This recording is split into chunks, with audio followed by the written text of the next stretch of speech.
Well, I know as of this taping in late September, September 29th, we have yet to receive the Dalek Invasion of Earth in the United States, but I have the Aztecs.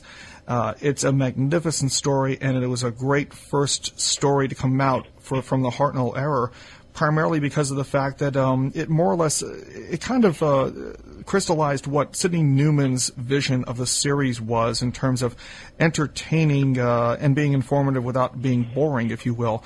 And the realization about, I think your comment on the audio commentary on the DVD was somewhere along the lines of that it was more difficult to be historically accurate than it was to make these futuristic, fantastic sets. Yeah, I think that what I may have said that. What I think I possibly meant was that one of the things that we had to do was going backwards and forwards in time. And from the audience point of view, I think that the audience responded more to the science fiction and the unknown than they did to the historical versions.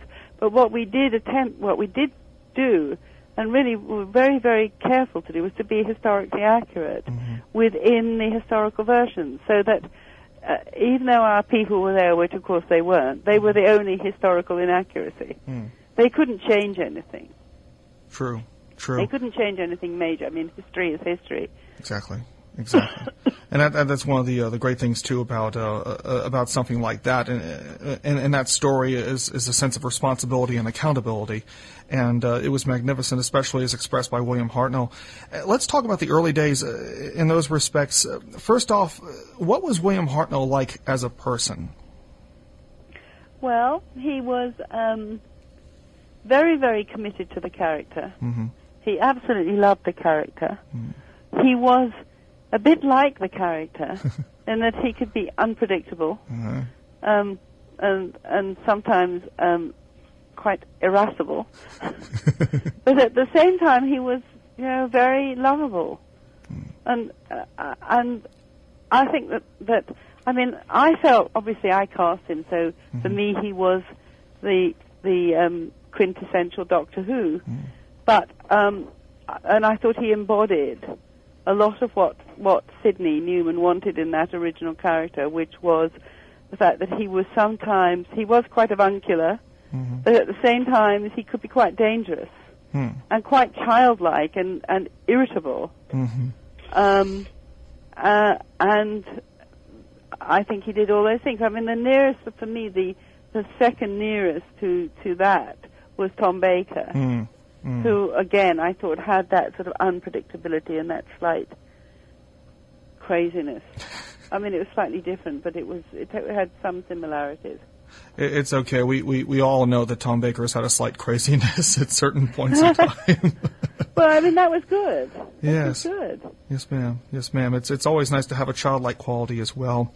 Yes. So that answers my next question. You obviously had a hand in casting him. You casted him outright in regards to that. So it did fulfill Sidney Newman's vision of basically, and this more or less is what was discussed before on radio programs over the past weekend since the announcement that it should more or less return to an older man, not too terribly old, but old enough, kind of like in a John Pertwee sort of sense, and to have two younger companions join him. So it's still more or less the centralized figure of one having the knowledge and expertise of being around a bit, and while having the young characters more or less ask the typical "what is it" questions. Do you think that if Sidney Newman's insistence of no bug-eyed monsters were stubborn enough that you decided not to go ahead and give the green light for Terry Nation scripts on the Dead Planet bringing in the Daleks, do you think that perhaps Doctor Who might not have been the cultural icon that it is now? Well, I certainly think the first Dalek serial was the thing that put Doctor Who on the map. Exactly. And the way that came about, I mean, was that we didn't have an alternative. I mean, I liked it, and my story editor, David Whittaker, both thought it was a really good serial.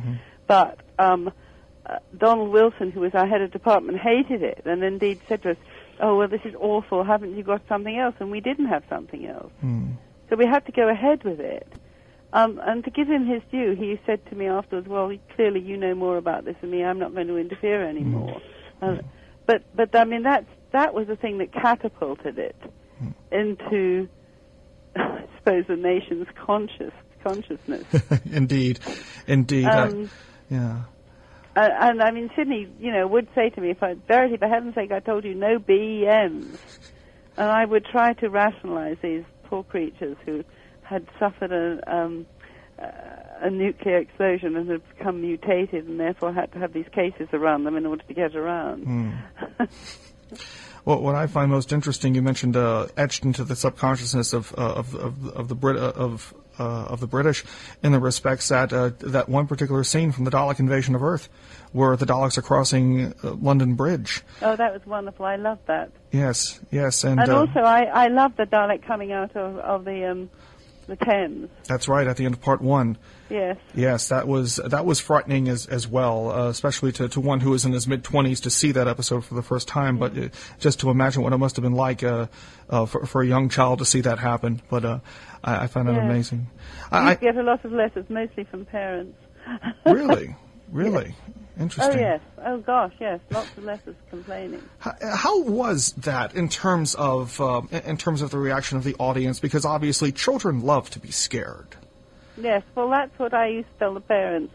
I say the children really like it being scared. Don't worry about it. Just be with them. Just don't leave them. That's all. Yeah, exactly.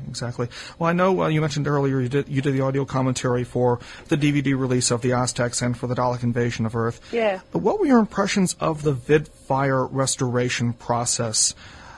Because obviously this is the first time I ever saw Doctor Who as it was broadcast on BBC back in 63, 64. Just the video quality. Yeah. I thought it was magnificent. Well, I think considering when it was made, it was pretty damn good, actually.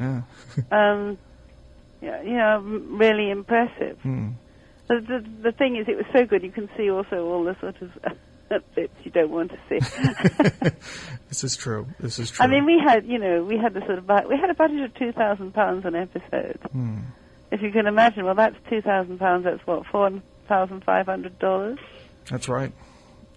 And to multiply that not by a 26-episode season, but by a 39-week season.